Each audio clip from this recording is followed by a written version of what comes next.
Good afternoon, ladies and gentlemen. This is Yarado Krikorian with the news in English. President Bashar al-Assad today referred to the People's Assembly the state's general budget's draft law for fiscal year 2014 to be debated at the Assembly. Russian Foreign Minister Sergei Lavrov has said Russian-American cooperation and contacts regarding the crisis in Syria may give the impression that the task is quite difficult, yet it is completely implementable. Addressing a celebration held on the occasion of the 70th anniversary of the Moscow Conference of the former Soviet Union, American and British foreign ministers, Lavrov said it was the USA that had suggested more than once to work in order to prevent directly and indirectly the organizations that are under the influence of both countries from carrying out any measures that may undermine the security of another state or work to change the political regime in such a state. He called on those who try to intervene in other countries not to ignore this. Iranian Shura Council's Speaker Ali Larijani has strongly condemned American intervention in Syria's internal affairs and American officials' statements regarding the upcoming presidential elections in Syria, describing them as hollow and impudent. In his word at the beginning of the Iranian Shura Council's session, Larijani said, Iran has often asserted its stand in rejection of a military solution to the crisis in Syria and the need for a national dialogue in the country. He added that Iran welcomed its participation in the Geneva II conference. Larijani said the USA and some regional states that took part in Geneva I should answer the question why they headed towards a military solution in Syria and the perpetration of massacres there. Larijani said certain sides wanted to overthrow the Syrian state of resistance that had faced up to the Zionist entity, even if this meant war, so they have been set on sending weapons and funds to the terrorists in Syria. However, they have failed after 2.5 years of igniting the conflict there and started to realize what kind of a dreadful swamp they had fallen into and what would become of the heavily armed terrorists there, so they have moved now to making statements about Geneva II.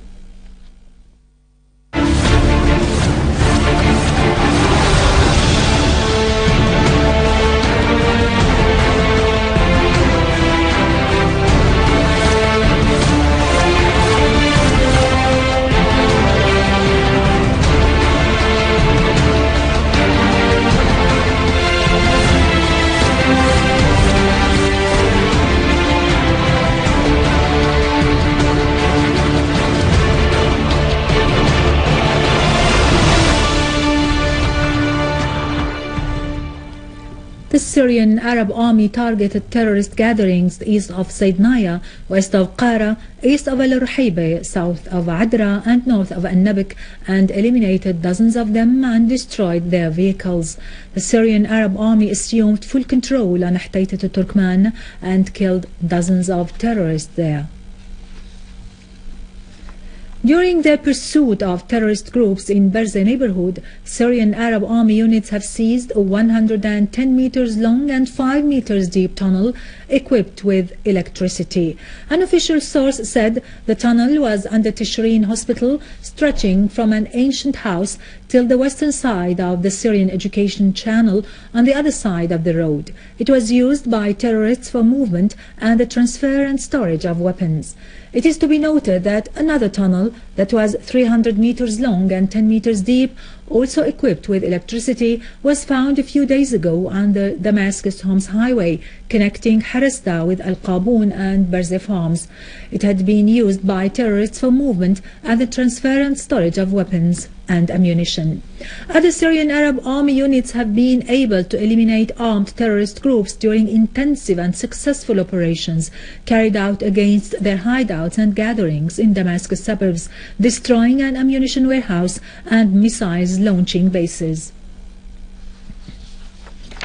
In Daraa countryside, Syrian Arab Army units destroyed several tunnels used by the terrorists and killed dozens of gunmen during operations in several villages and areas. A military source said that Syrian Arab Army units destroyed tunnels extending between the sport club and Abu Khasiba building towards al-Assad Road. The source added that a big number of terrorists was killed and wounded in different areas in Daraa. The source pointed out that the Syrian Arab Army eliminated an armed group which was trying to attack a military point near Tafas, as other army units clashed with terrorists in 7 villages, inflicting heavy losses upon them. The Syrian Arab Army destroyed cars loaded with weapons and ammunition, as 12 terrorists were killed and others wounded following the explosion of a car bomb at the entrance of Nimr village in Daraa western countryside. In Homs, 1 citizen was killed and 43 others were wounded, including women and children, following the explosion of a car bomb in Al-Ahram street near Al-Nazha crossing. Meanwhile, the Syrian Arab Army attacked a terrorist gang which broke into the towns of Sadad and Muhain, killing and wounding several of them. The army also foiled, in cooperation with local residents, an infiltration attempt into Arak village, killing and wounding scores of them, in addition to destroying their weapons and ammunition. The Syrian Arab Army also inflicted heavy losses on terrorist gatherings in Bab Houd and Al-Qusur neighborhoods and the villages of Ad-Dar al-Kabira and Al-Khalidiyya, destroying a car loaded with weapons and ammunition.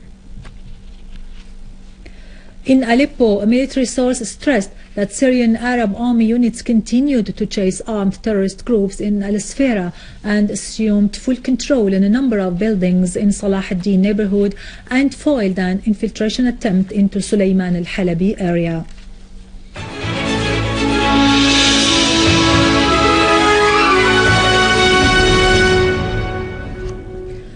Iraqi joint forces under the supervision of Iraqi Minister of Defense and his Chief of Staff coordinated attacks against Al-Qaeda headquarters in Aana and Al-Fallujah in Al-Anbar Governorate, in addition to Salah ad-Din Governorate and the eastern side of Ninawa Governorate. Clashes resulted in capturing 298 terrorists, 8 of whom were trying to escape into Syria. 14 were involved in terrorist explosions in Kirkuk Governorate. The operation resulted in confiscating 8 hideouts full of weapons and ammunition, 9 booby-trapped cars, and a factory for manufacturing car bombs. In the capital Baghdad, a military unit confiscated a weapons storehouse in Al-Bayyara, which contained explosive devices, explosive belts, and automatic rifles. Violence continues in Tripoli, north of Lebanon. According to Lebanese sources, Al-Mustaqbal gangs have flared up all areas in the city, particularly Jabal Muhsin at-Tabbani axis, using machine guns. The clashes resulted in killing 1 citizen and wounding 8 others, thus raising the number of the victims of Al-Mustaqbal extremists since the beginning of the new crisis in the city 4 days ago to more than 10 killed and 80 injured. According to the same source, the army has sent further military reinforcements comprising scores of armored soldiers carriers to respond to the fire sources. In Tunisia, 1 policeman has been killed and others injured during clashes with armed men after the latter attacked a police patrol near the steel factory in Bourguiba province attached to Benzert state north of the country. Meanwhile, a source at the Tunisian Interior Ministry said a group of Salafists had tried to storm into a police center in Matari in Benzert. They were intercepted by the security forces there. Moreover, 7 members of the Tunisian National Guard were killed in confrontations with an armed group in Sidi Bouzaid in the center of Tunisia. Israeli occupation troops opened machine gun fire at random on forest areas in occupied Shaba farms as an Israeli drone kept flying at a low altitude above the area. In the occupied Palestinian territories, Israeli occupation troops arrested 12 Palestinians in different parts of the West Bank. Fierce clashes erupted between Palestinian youngsters and Israeli soldiers in Abu Dis village east of occupied Jerusalem. Palestinian sources said that Israeli occupation troops broke into Qabatiyya town south of Jenin and ransacked Palestinian properties. Now to latest business and market news, but after a short break. Stay tuned.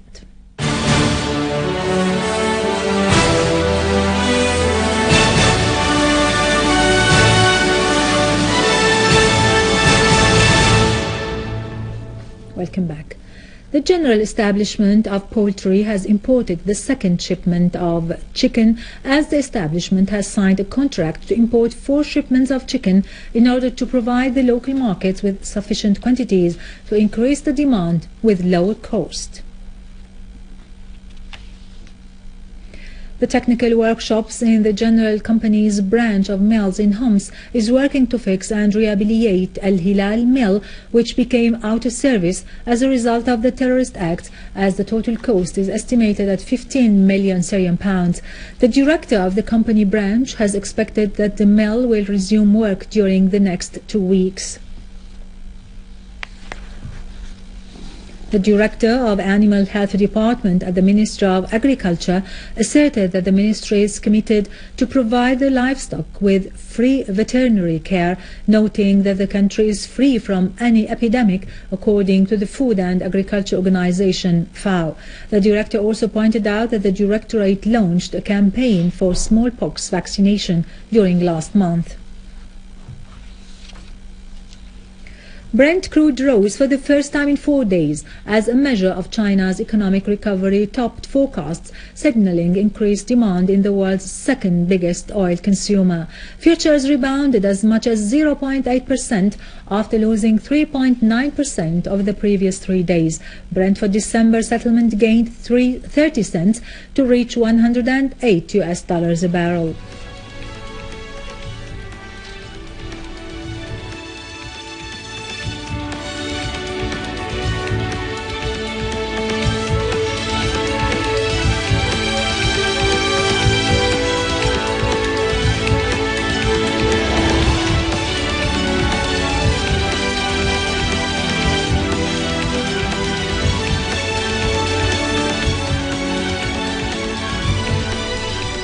U.S. stock index futures rose, signaling the Standard & Poor's 500 index will rebound from its first retreat in 6 days.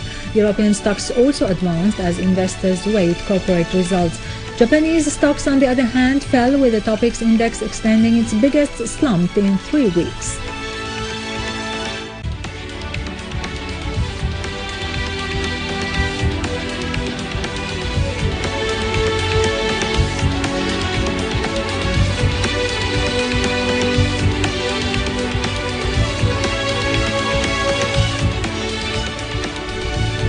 Gold was little changed after its biggest loss in more than a week, as investors weighed the outlook for the Federal Reserve's stimulus measures before a government report today that may show jobless claims decreased. Gold for December delivery was little changed to reach at $1,333 an ounce.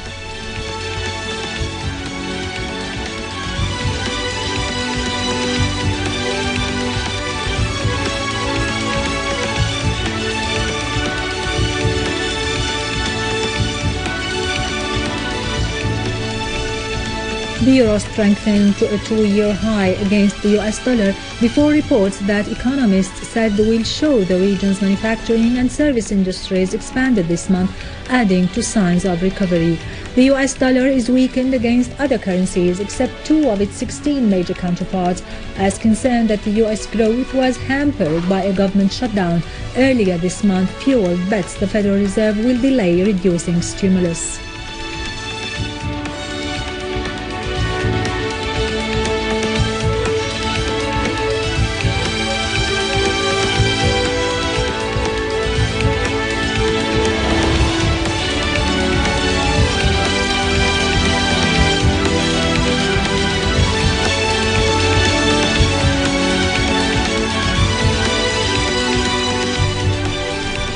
With this, we end our news for today. Thank you for watching. For more details about Syria and the region and to view this bulletin again, you can always visit our website in English, syriaonline.sy.